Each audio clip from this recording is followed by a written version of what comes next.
Hello सांग मैंने welcome to my mini blog. तो आज मिनी ब्लॉग रे डायरेक्ट मु कड़े आलू पकई भाजी देली। आलू देखो नाल है मुझे कंसा को काढ़ीदेली। काढ़ीदेला से तेल पकईकी टे चीनी पकईदेली। चीनीटा नाल है पर्यटन वेट कली। देखो से नाल हो गला से छाड़देली मु पिज पिज को भल भाव में गोलैदेली। देखो पकईदेकी भल भाव में गोलैदेली।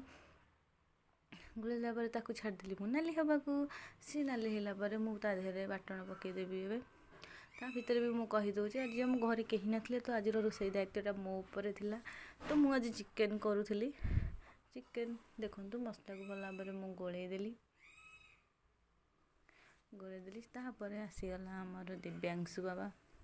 सी कहते ना आज कौन चिकेन। तापर मु मसला को भल भाव में कषिदेली। कषिदेली देखु तापर चिकेन को धोईदेली। धोयापी काढ़ी देती आगुरी। तापर मु चिकेन को भल भाव धोईदेली। धोई देकी कढ़ाई उजारदेली।